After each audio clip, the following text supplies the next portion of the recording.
Y el eje de nuestro planteo, y que creemos que se ha acreditado con la experta que nos introdujo varios temas en esta audiencia, es la necesidad de dar una adecuada interpretación jurisprudencial al artículo 109 en esta causa, que va a sentar seguramente un precedente para las futuras causas que se desarrollen con imputados pertenecientes a comunidades indígenas en la provincia de Neuquén, a comunidades mapuches en particular, y que deseen contar con un intérprete no solamente al efecto de expresarse en su propio idioma, sino al efecto de que toda la comunidad que integran comprenda lo que ocurre en el proceso penal en la medida en que ello va ocurriendo. El artículo 109 del Código Procesal Penal, del nuevo Código Procesal Penal, básicamente es la reglamentación de los tratados internacionales de derechos humanos en materia provincial. No es ni más ni menos que eso. En ese sentido, el artículo 109, que habla de la aplicación inmediata por parte de los funcionarios, ni siquiera a pedido de parte, del convenio 169 de la Organización Internacional del Trabajo y del artículo 9, inciso segundo en particular, que dice que se tendrán en cuenta en los procesos penales las costumbres mapuches, de los pueblos originarios, perdón, el 169, ya tenía una reglamentación previa en el artículo 75, inciso 17 de la Constitución Nacional y en el artículo 53 de la Constitución Provincial, reformada, que no solamente reconoce la preexistencia étnica y cultural de la comunidad mapuche en la provincia del Neuquén, sino que además considera esta preexistencia étnica y cultural inescindible, dice el artículo 53, de la idiosincrasia provincial. En términos de comprensión del artículo 109 del Código Procesal Penal y de todo el sistema procesal penal como reglamentario de las normas internacionales en materia de derechos humanos y en particular relacionadas con pueblos originarios, tenemos que decir que básicamente, a riesgo de trabajar sobre la base del sentido común, que el sistema penal es un sistema de gestión de conflictos, y el sistema procesal penal en particular, que tiende al cumplimiento de las obligaciones del Estado, como todas las decisiones que adopta un Estado y todas las políticas públicas, el cumplimiento de las obligaciones estatales asumidas por el Estado argentino con otros estados respecto de sus ciudadanos en materia de derechos humanos. Para ser simples, el Estado, con cada política que implementa, particularmente con la adopción de una nueva norma, lo que está haciendo es garantizar los derechos humanos, así como lo hace con la política económica, como lo hace con la política de salud, lo mismo con la política judicial y con un sistema de gestión de conflictos que es el sistema procesal penal. En ese sentido, hay tres tipos de obligaciones en materia de derechos humanos: las obligaciones de respeto, las obligaciones de garantía y las obligaciones de adopción de medidas. Las obligaciones de respeto, que implican un no hacer por parte del Estado, no entrometerse en la vida de los ciudadanos, es más bien una posición expectante y, si se quiere, liberal, de dejar hacer. Las obligaciones de garantía son todo lo contrario. Son obligaciones activas de parte del Estado, que incluyen las de prevenir, investigar y sancionar las violaciones a los derechos humanos y de disponer todo el aparato estatal para hacer efectivos los derechos humanos que los tratados internacionales y las normas internacionales en materia de derechos humanos prevén. Y la adopción de medidas es básicamente o adoptar nuevas legislaciones o derogar legislaciones violatorias de los derechos humanos en el nivel interno.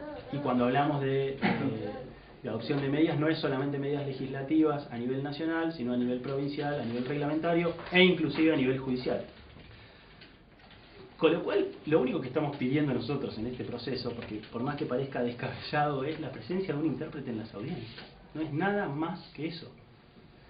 Y lo estamos pidiendo en calidad no de favor condescendiente, caritativo de parte del sistema judicial y del Estado provincial con nuestros defendidos, sino como parte de una obligación entendida en el marco de los principios de interpretación que tienen estos tratados internacionales de derechos humanos, que son la progresividad y el predominio.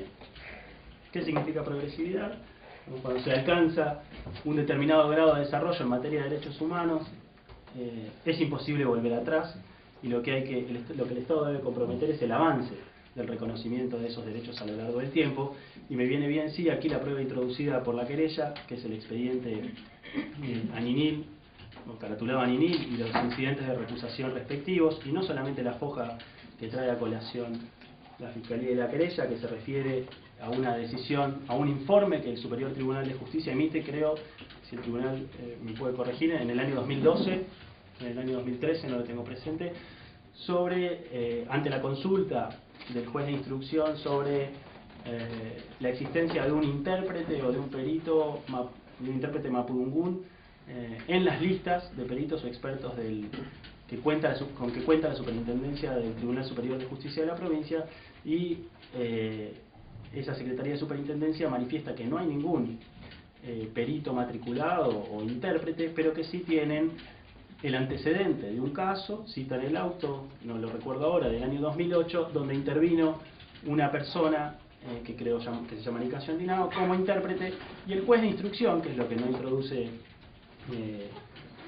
la querella ni la Fiscalía, en el marco del mismo expediente decide tener por intérprete para el juicio oral a celebrarse en el marco de un procedimiento, de un proceso inquisitivo reformado anterior, decide tener como intérprete a Nicasio Andinao, designado por el propio juez. Ese intérprete en sucesivas ocasiones intenta ser notificado, hago el relato del expediente, después lo pueden ver, intenta ser notificado en varias ocasiones, no puede ser notificado, y recién entonces el juez le solicita a la defensa que incorpore o que ofrezca un intérprete para el juicio, y la defensa lo que sostiene es que esto es una obligación del Estado en cumplimiento de los tratados internacionales de derechos humanos, pero que sin perjuicio de ello ofrece un intérprete para las audiencias, y en el marco de esa etapa procesal se decreta el sobreseimiento de todos los imputados por prescripción, asunto no vinculado con la cuestión del intérprete. En ese expediente también hay un incidente, que es el incidente de recusación de la jueza actuante al principio del proceso, que es un incidente planteado por la defensa, en donde recusan a la jueza por falta de parcialidad, y la Cámara Criminal de la provincia, por voto mayoritario, resuelve, la Cámara de Apelaciones de la provincia resuelve por voto mayoritario en favor de la recusación planteada por la defensa, para hacer justicia con la decisión. Los votos consideran que la decisión de la jueza de no hacer lugar al pedido de intérprete por parte de la defensa no es discriminatorio respecto de los imputados, pero sí consideran que debería haber hecho lugar el voto mayoritario, creo que es del doctor Trincheri y del doctor Varecio, en este momento no lo recuerdo, primer y tercer voto, consideran que la jueza incurrió un error, pero que el error no es discriminación, y sí hace lugar a la recusación por otra serie de factores que afectaron la parcialidad de la jueza actuante. ¿Qué quiero decir con esto? El propio expediente que trae a colación la querella de otro sistema, que no es el sistema acusatorio, que no es el sistema oral, donde la oralidad es central, donde las expresiones que se vierten en el juicio tienen que ser conocidas por toda la ciudadanía como principio de transparencia republicana y de control de los actos de gobierno, ya en otro sistema, tanto el Superior Tribunal como los jueces actuales habían reconocido que cuando un imputado lo requiere tiene que haber intérprete, particularmente en el caso de las comunidades mapuches. ¿A qué voy con esto? El principio de la progresividad en materia de interpretación de los tratados internacionales de derechos humanos, ya en nuestra provincia, importa que no podemos ir para atrás respecto a eso, y además en estas audiencias ya se reconoció previamente que la cuestión del intérprete no es materia de agravio. Lo que se está discutiendo es si es obligación del Estado o carga de los imputados traer un intérprete a las audiencias. Que, como dije, reitero, todos nos reiríamos si algún juez, si algún tribunal le impusiera como carga a la defensa traer un juez imparcial a la audiencia, pero nos reímos cuando, o no nos reímos y nos parece normal que nos diga a la defensa que es carga de la defensa o de los imputados traer un intérprete. ¿Por qué?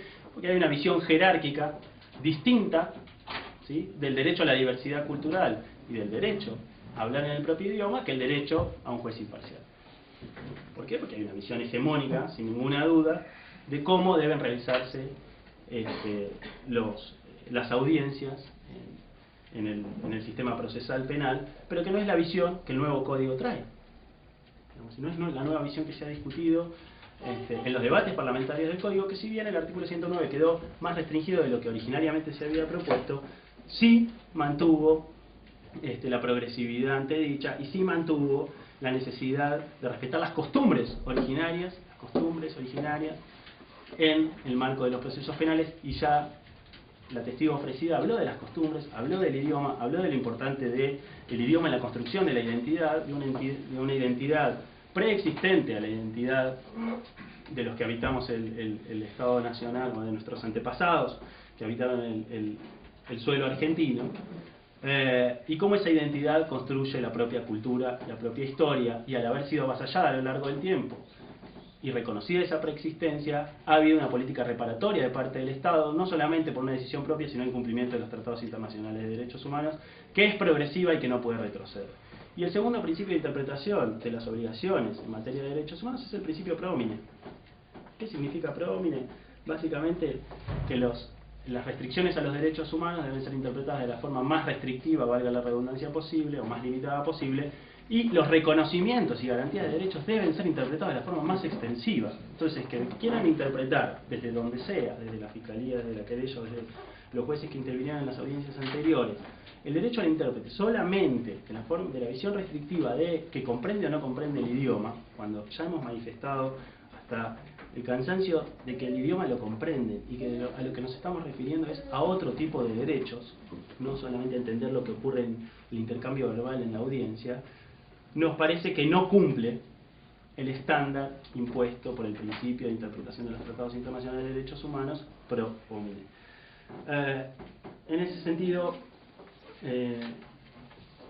reiteramos que nos parece fundamental la presencia del intérprete en pos de cumplir las obligaciones del Estado Nacional, en este caso del Estado neuquino, porque compromete la responsabilidad internacional del Estado argentino, al no garantizar efectivamente la diversidad cultural. Diversidad cultural no es usar el proceso, que no estamos pidiendo eso, usar el proceso o el sistema de justicia mapuche para dilucidar este juicio. No estamos pidiendo eso ni de cerca. Estamos pidiendo que se respeten ciertas costumbres, nada más que eso. Y decimos, no es tan gravoso para el Estado provincial conseguir un intérprete. No nos parece tan gravoso. Creemos que se ha tenido el tiempo suficiente, no solamente desde la implementación del nuevo código, donde se han creado cargos de jueces, de fiscales, de defensores, se han abierto listas de peritos. No se ha pensado en crear el cargo de intérprete y concursarlo. No se ha pensado en un convenio con la Confederación Mapuche para que provea lista de intérpretes. No es mi función, ni es pertinente en ese momento, aportar ideas para lograrlo. Pero ya desde el año 2012 había una decisión en un expediente del Superior Tribunal y había conocimiento pleno de que no tenían un intérprete. Y como no hay un intérprete, se lo vamos a imponer en cada causa que lo pidan a los imputados como cargo. Entonces, si acá hay sentada una persona de habla china, japonesa, y acá no hay un intérprete disponible, señor, si usted quiere un juicio, yo no quiero un juicio.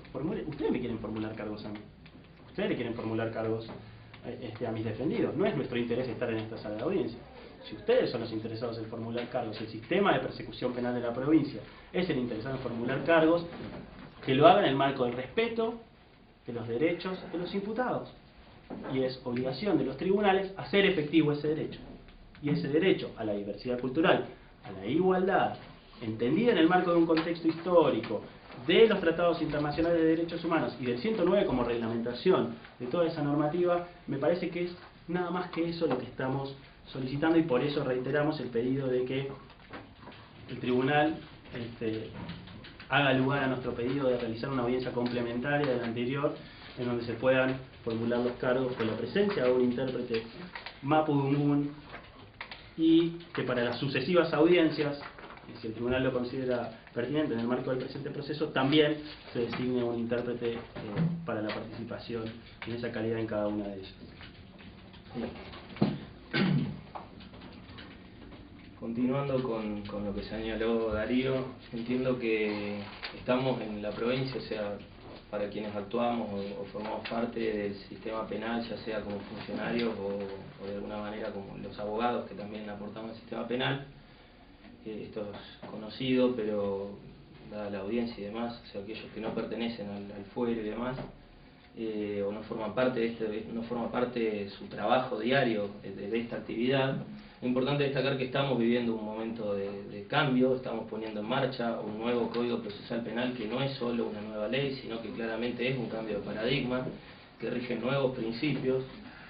Nosotros por ahí nos miro a los jueces y esto lo tienen más que sabido, es obvio, pero por eso no puedo dejar de señalarlo.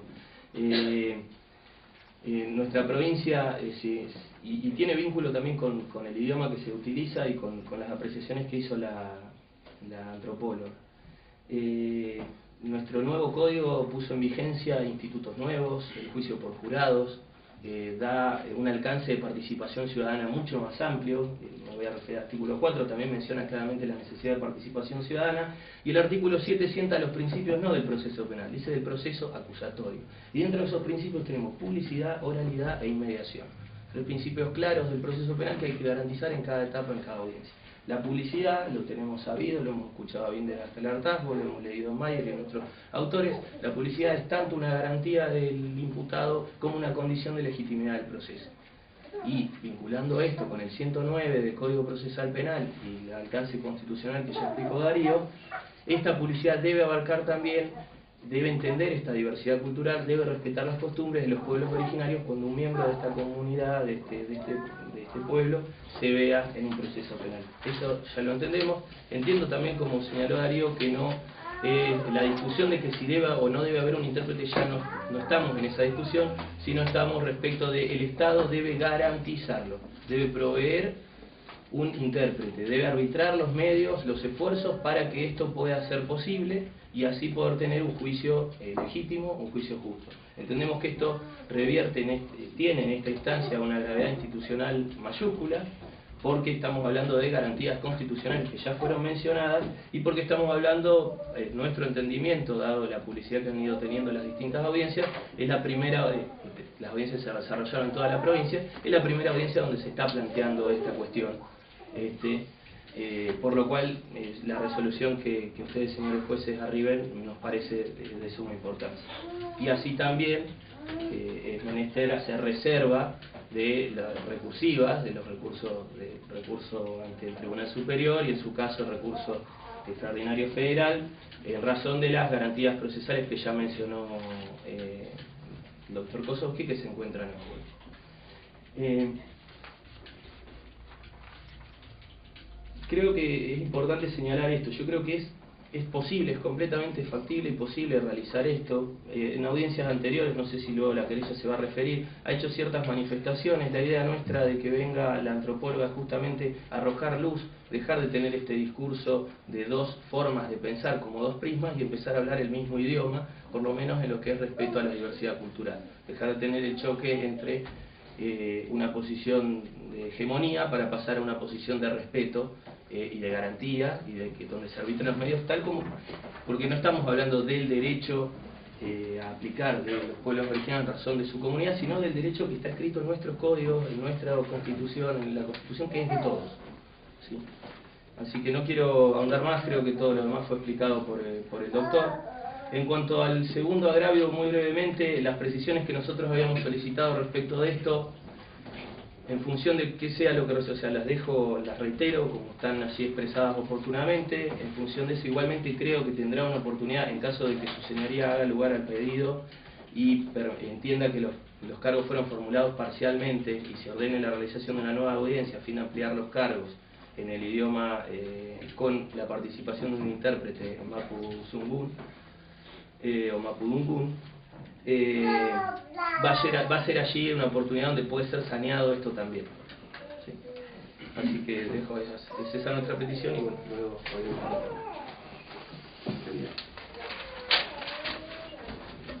Gracias.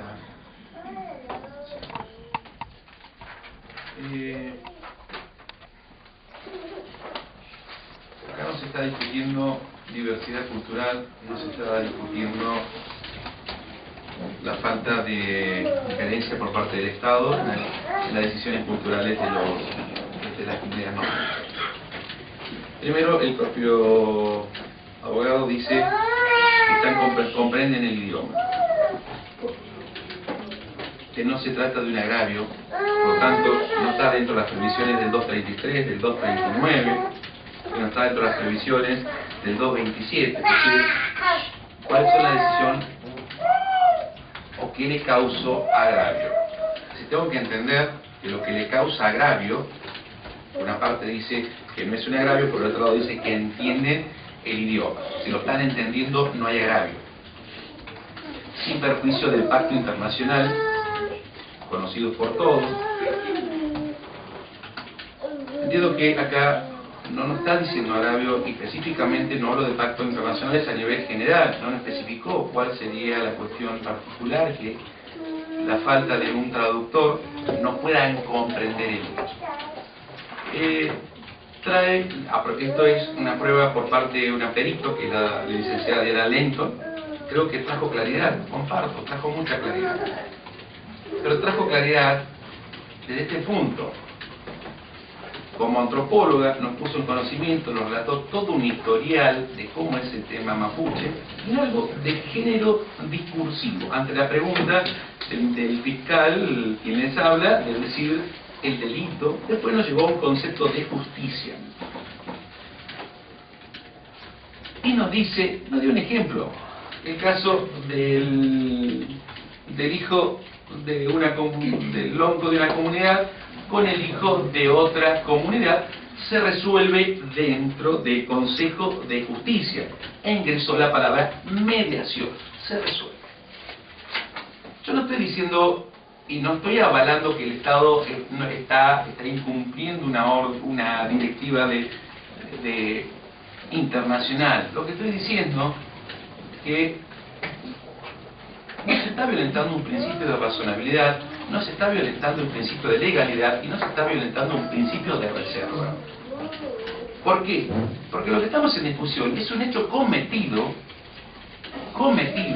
por fuera de la comunidad. Las lesiones están penadas y reprimidas en el Código Penal, una ley nacional, una ley que también le compete a los miembros de la comunidad mapuche. Si leemos lo que el doctor Inaudi en su explicación del artículo 100 es muy claro en esto. Entonces, la sensación que tengo es que el debido proceso sirve siempre y cuando no me afecte. Si me afecte, ya estamos afectando al debido proceso. El debido proceso es uno solo. Por mucho respeto, para los imputados, para mí quien les hable, para el resto de los miembros. El debido proceso es uno solo. El Código Procesal habla de agravios, usted no lo mostró. No están diciendo cuál es el agravio. Le dicen que el Estado le debe. Es más, dice, comprendemos lo que es.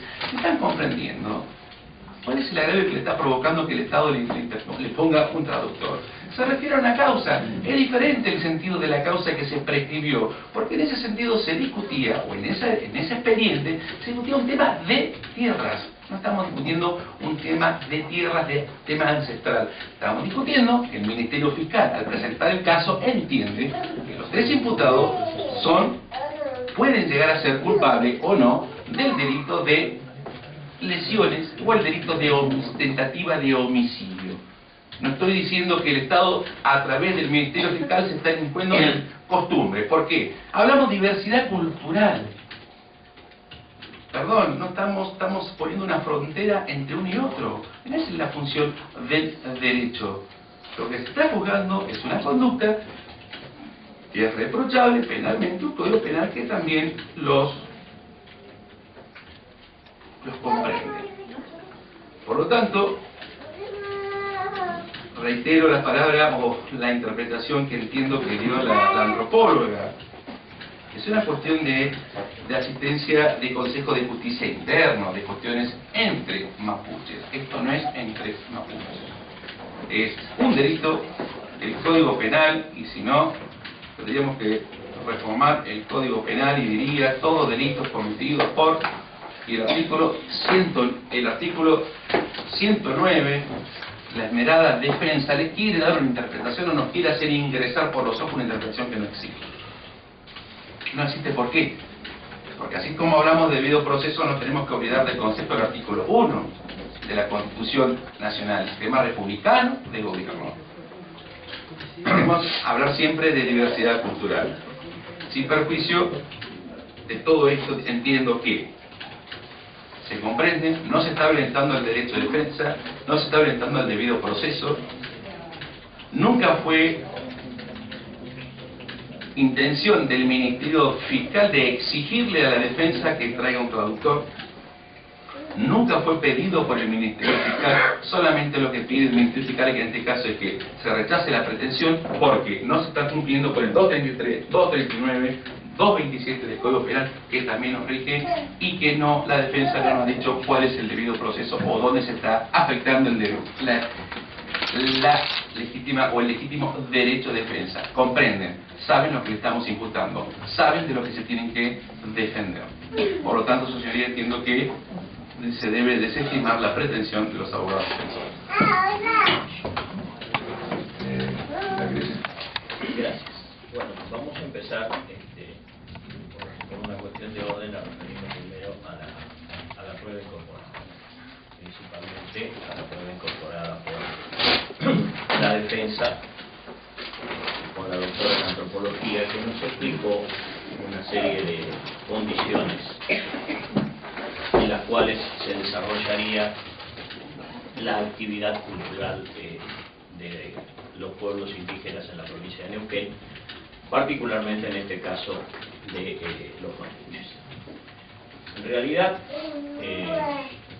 como dice el señor fiscal, no hay agravio alguno por el hecho de que el Estado se vea obligado a proporcionar un intérprete que no existe ni podría existir. La distinguida doctora mencionó algunos autores, Gregorio Álvarez, Casamiquela y algunos otros más antiguos. Podemos agregar a Willy Asler y podemos agregar a Berta Kueslerin. Y el planteo que se hace es fácilmente comprobable para cualquiera que se haya tomado el trabajo o el afecto de leer estas publicaciones. Probablemente la doctora Polones, que viene del sur, las haya leído con más frecuencia, porque Willy Asler y Berta Kueslerin viven en San Martín de los Andes. Y se va a comprobar fácilmente que este modo de hablar ágrafo, porque no tiene escritura, salvo que ahora algunas tendencias están imponiéndole fonemas, con lo cual sostenemos el punto de vista lingüístico que realmente se lo traiciona, sobre todo existiendo otro tipo de registro. Se va a encontrar fácilmente con que ni Gregorio Álvarez, ni Willy Asler, ni Berta Kueslerin, ni Casamiquela, ni alguno de los otros, ni Rabone, ni algunos de los otros historiadores, tienen la misma forma ni de pronunciación ni de escritura. ¿Y esto a dónde va? Va lisa y llanamente a que no puede existir un intérprete en el sentido de la ley de aplicación, que es el Código de Procedimientos, en este caso penal, y las demás leyes complementarias puedan admitir un intérprete. Un intérprete debe dar fe de lo que dice y dar fe de lo que escucha, es decir, de lo que transmite. Más allá de que, como también señaló la distinguida profesional, hay cosas que son intraducibles, por eso aquello de traductores, transitores, realmente es una cuestión sumamente compleja y muy delicada.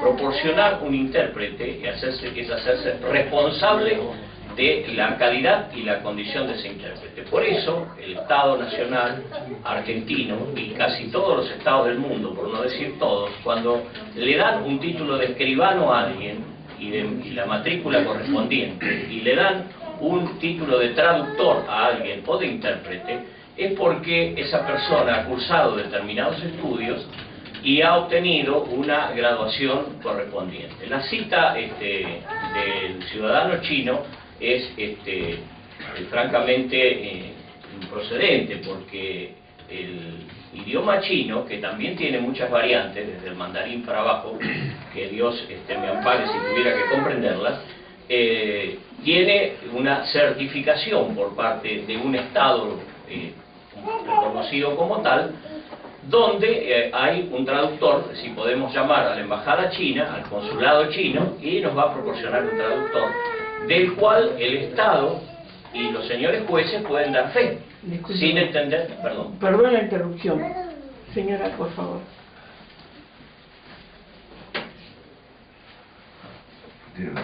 los señores jueces no podrían dar ninguna certificación, ni los aquí presentes, ni creo que ningún otro, que quizás pueda haber alguno que conozca el habla española muy bien seguramente por su carácter de juez, y aproximadamente, por lo menos lo bastante, el habla mapudungún como para reconocerlo, de que esa persona ha traducido correctamente cierta terminología. Dijo la distinguida profesional también que es cierto, hay un nivel de lenguaje jurídico que yo francamente critico y que la oralidad va a tener que modificar, con lo cual los abogados hablamos de una manera que los demás no entienden, y cuando más complicado lo hacemos parece que somos más sabios y más doctores.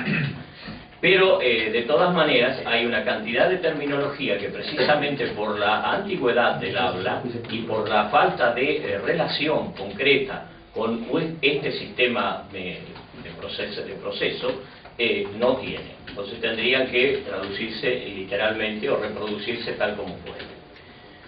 Por lo tanto, es inexigible a nadie que proporcione un intérprete, porque el que lo proporcione en esas condiciones debe garantizar precisamente que tenga esta calidad de intérprete. Eso surge con claridad meridiana de toda la extensa y docta exposición de la perito que aportó la defensa, y es absolutamente imposible. También está claro que los sistemas jurídicos o de resolución de conflictos son absolutamente distintos e inaplicables a este caso, y lo dijo muy claramente la licenciada, la doctora,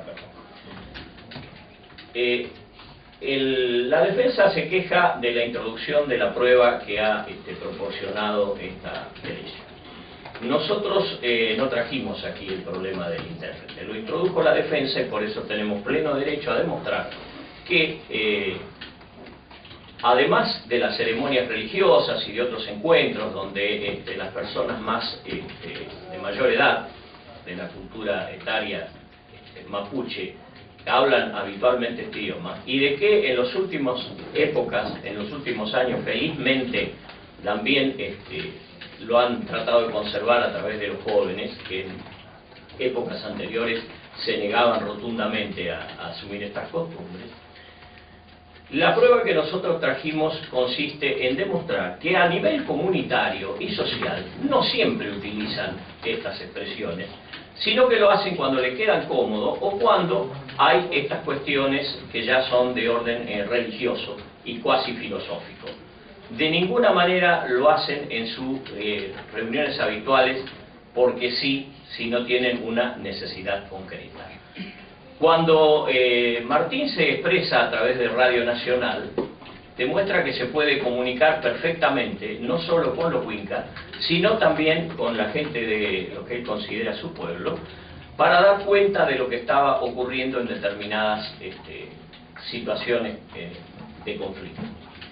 Y lo mismo ocurre cuando el señor Jorge Nahuel, presidente de la Confederación Indígena Neuquina, que no Confederación Mapuche como se la suele denominar, porque no se llama así y nunca se llamó así, no sé si le querrán cambiar la personería o el nombre en algún momento, se refiere a un grupo de jóvenes y les habla, y en este sentido, a título ilustrativo, que hemos aportado esta prueba. Y les habla de cuestiones muy importantes como la territorialidad que reclaman, y también de la forma y de la concepción en que viven sus relaciones con el resto de los argentinos.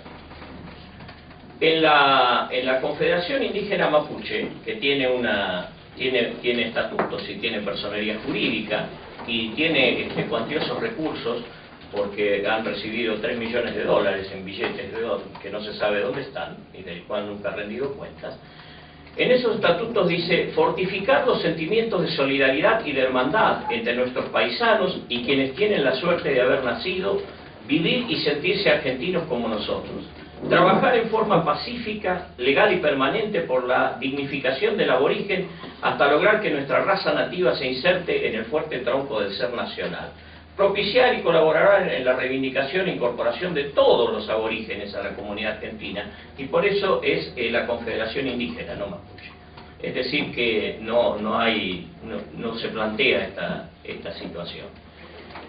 La la argumentación acerca de que, si bien es cierto que comprenden perfectamente el idioma nacional, de lo cual nadie duda, ni ellos, ni nosotros, ni seguramente los señores jueces, se ha derivado a la situación de que es necesario difundir lo que ocurre en la audiencia en Mapudungún o Mapuzungún. Tampoco en esto es unánime la grafía. En la pronunciación no es tan distinta. La forma de pronunciar, como la W, que es parecida a la de los alemanes, no los hace así, hincha de alemán.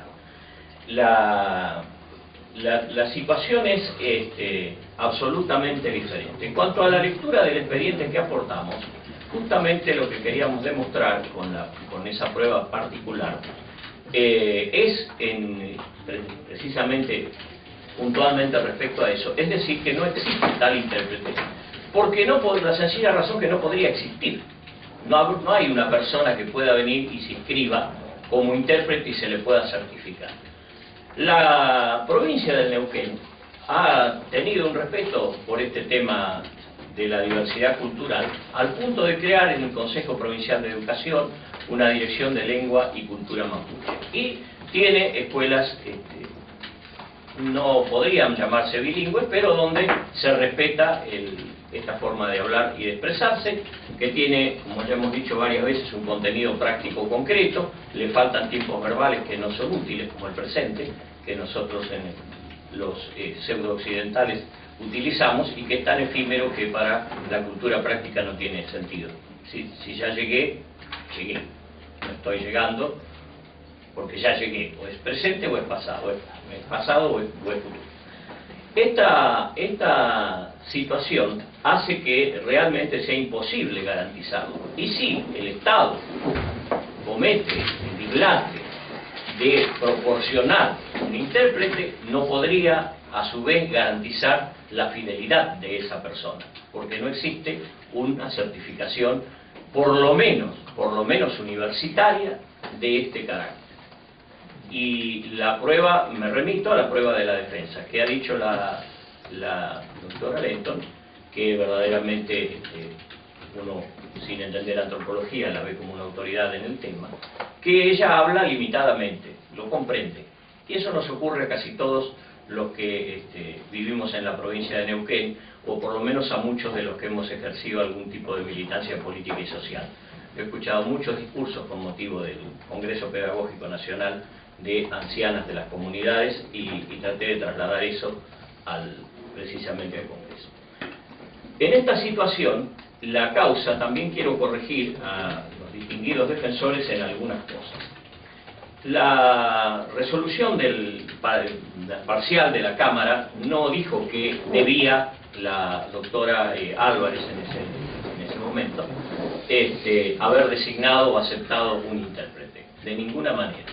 Dijo que lo que había hecho al rechazarlo estaba perfectamente dentro de la ley, pero que para garantizar el principio más amplio que la taxativa disposición del Código acerca de la imparcialidad, y aplicando el principio del juez imparcial, que llevó años, pero que Neuquén receptó a través de Venecia y otros casos, era conveniente decir, garantizamos al Estado que va a proporcionar un juez imparcial porque esta persona ha sido cuestionada. Es más, la misma defensa que cuestionó a la doctora Álvarez para justificar esta postergación de la audiencia, que en definitiva fue lo que logró, hizo una denuncia contra la doctora por prevaricato, la que fue desestimada indímine por absolutamente disparatada e irrazonable. No pasó de la mesa de entrada de la Fiscalía, no fue una decisión del doctor Jofre, les aclaro, porque intervino subrogante. En estas condiciones, lo que se logró con ese planteo, y el volumen del expediente está muy claro, que un hecho confeso, admitido y probado, se prescribiera. Lo que no quiere decir que las personas involucradas merecieran o no una condena, pero nunca lo sabremos porque el expediente no se puede ver no llegó a juicio. Y eso fue producto de sucesivas recusaciones. No vamos a entrar en ese tema porque eso sí considero que es ajeno a la audiencia, pero evidentemente en ningún momento del expediente se reconoció que el intérprete fuera necesario. Cuando interviene un subrogante, después de todos estos recursos alrededor del intérprete, el doctor Nieves entendió que era la forma más sencilla tratar de conseguir uno, el cual no existió tampoco, como no existió frente a las posibilidades que nosotros objetamos en su momento y el esfuerzo que hizo la oficina judicial para proporcionarlo. Y en conclusión, lo que hizo la siguiente subrogante, que fue la doctora Schettino, actual titular de la oficina judicial, fue decirle a la defensa: tráiganlo ustedes y háganse cargo. Lo que no quiere decir necesariamente que se hagan cargo del pago de los emolumentos, porque eso será una cuestión de las costas procesales, y a eso viene la mención que hacía acerca de los recursos anteriores. Evidentemente, como se pudo traer a la doctora Néstor, se podrá traer seguramente algún profesional y financiarlo mientras intervenga. Pero si existe tal cosa, debe ser pura y exclusivamente responsabilidad de la defensa. Y aquí vamos a la situación, digamos, más bien jurídica y procesal. Coincido plenamente con la Fiscalía que acá no hay agravio alguno y que el recurso planteado carece de todo sustento posible. No existe ninguna situación por la cual se pueda realizar otra audiencia, y realmente la impugnación carece de todo fundamento fáctico y jurídico. De todo fundamento fáctico, porque así como los sospechosos entienden perfectamente el idioma nacional, dada su declaración de pertenencia, consideramos que deben manejar perfectamente la lengua del grupo social al que dicen pertenecer o han elegido pertenecer. Esto es así porque además algunos de ellos, si uno toma estas organizaciones, algunas con personería jurídica y otras no, algunos de ellos figuran como Ferkenden, que es precisamente la función que puede cumplir quien recibe y la persona a la cual se refería la licenciada, o la doctora, perdón, con respecto al libro muy conocido de la expulsión a los indios ranqueles. Es decir, que puede hacer perfectamente la difusión pública, si así lo desea, porque precisamente estamos en una república y los principios republicanos no le podrían impedir de alguna manera que salga de la audiencia, ella o cualquier persona que esté sentada entre el público, o sentada si se prefiere adelante, para relatar el Mapudungun, o como se le quiera llamar, lo que aquí ha ocurrido. Por eso no coincidimos que no es gravoso para el Estado traer un intérprete. Es franca y totalmente imposible. Y en ese sentido, la interpretación, que también voy a coincidir con el Ministerio Fiscal, que la defensa pretende hacer del artículo 109, es francamente inaceptable. En primer lugar, como ellos dicen, si fuera así, si se tratara efectivamente de una reglamentación del derecho internacional, violaría todos los principios del derecho internacional y del interno, porque sería una reglamentación que viola expresamente aquello que pretende reglamentar en la interpretación que hace o que pretende hacer la defensa. El artículo 109, el convenio 169 de la UIF, dice claramente que la aplicación de ese convenio debe ser a los pueblos tribales en países independientes, a los pueblos en países independientes considerados indígenas por el hecho de descender de poblaciones, y que la conciencia de su identidad indígena o tribal deberá considerarse un criterio fundamental para determinar el grupo. Y el artículo, eso dice el primero, es decir, de dónde se aplica. El artículo 9, como bien cita el doctor Inaudi en el debate parlamentario que también acaba de mencionar el señor fiscal, dice: en la medida que ello sea compatible con el sistema jurídico nacional. la situación de incompatibilidad con la creación de un intérprete que no existe ni podría existir es manifiesta y evidente. En el convenio de la ONU, que también en algún momento ha citado la defensa en su recurso, dice que los estados adoptarán medidas eficaces para asegurar la protección de ese derecho, es decir, de los pueblos indígenas, proporcionando para ello, cuando sea necesario, servicios de interpretación u otros medios adecuados, es decir, para los involucrados en el proceso. El artículo 40 también de la ONU dice que tienen derecho a procedimientos equitativos y justos para el arreglo de conflictos y controversias con los estados u otras partes. Es decir, cuando se trata de un conflicto entre la comunidad y el Estado o una parte que afecta a las cuestiones comunitarias. De ninguna manera cuando alguno de sus integrantes comete un delito o es sospechoso de cometer un delito, como bien lo ha señalado el doctor Fofré recientemente. El artículo 45 también de la ONU dice: nada de lo contenido en la presente declaración se interpretará en el sentido de que menoscaba o suprima derechos que los pueblos indígenas tienen en la actualidad o puedan adquirir en lo futuro. Y el artículo 46 dice: nada de lo contenido en la presente declaración se interpretará en el sentido de que confiere a un Estado, pueblo, grupo o persona derecho alguno a participar en una actividad o realizar un acto contrario a la Carta de las Naciones Unidas, entre los que se encuentra la Comisión claramente de Delitos.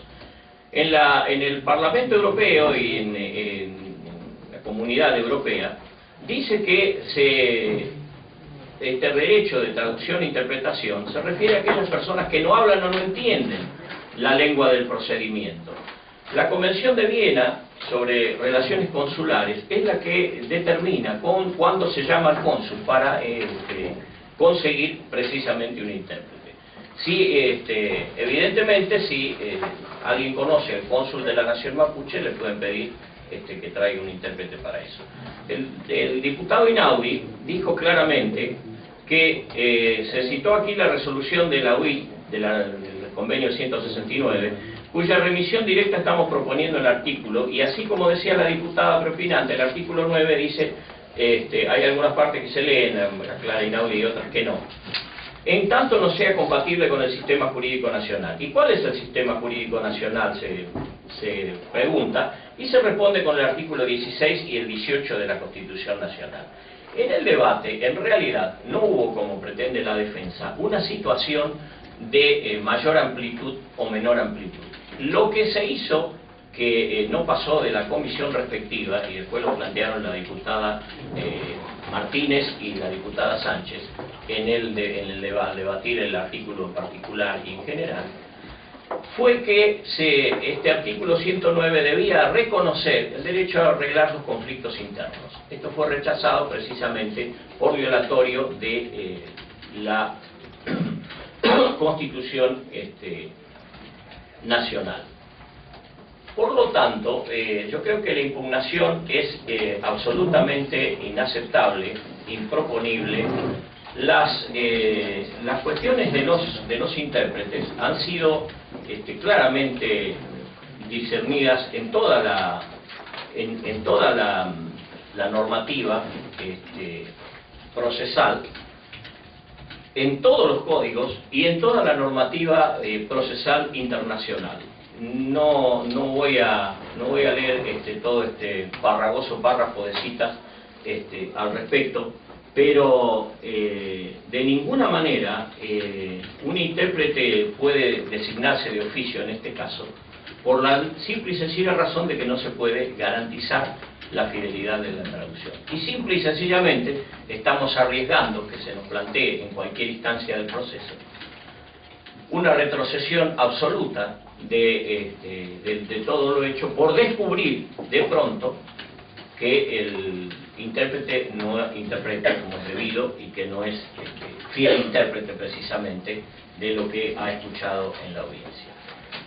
Por lo tanto, nosotros planteamos que, en consideración a la prueba aportada y a las citas legales y jurisprudenciales efectuadas en el momento de contestar la impugnación, y manteniendo la reserva del caso federal, se rechace la prolongación de la audiencia en estos términos se dé por concluida esta etapa procesal y se declare, precisamente por la trascendencia que la defensa le adjudica a este hecho, la imposibilidad de que el Estado proporcione un intérprete de lengua mapudungún o mapudungún, ni de ninguna otra que no esté reconocida por el Estado respectivo que la avala y en el cual se habla de esta lengua. El único caso, digamos, o los únicos casos, para ser mejor dicho, donde se admite una doble presión idiomática en los procesos, hasta donde yo sé por lo menos, son Paraguay, que admite el idioma guaraní con las dificultades que mencionó la doctora Lenton, y España, donde las comunidades autónomas han hecho una cuestión compleja de en qué idioma debe hacerse las intimaciones, en el caso de que estas personas lo pidan. Pero se trata de los hablantes particulares. En ningún caso estos sistemas procesales hablan de cuestiones culturales. Y para finalizar, también coincido plenamente con el señor fiscal, que ya lo hemos dicho en otras audiencias, de ninguna manera aquí se trata de una cuestión cultural de ninguna clase. No existe en la tradición universal, ni tampoco en la cultura mapuche, la alternativa de tratar de asesinar al mensajero. Justamente el mensajero universalmente se lo respeta porque es la única forma de comunicación aún en un estado de guerra. Así que voy a reiterar esto que ya dije que en alguna otra oportunidad, que es realmente ofender a la lengua, a la cultura y al pueblo mapuche, considerar que se infiere alguna cuestión cultural de una tentativa de homicidio con alevosía. Eso es todo.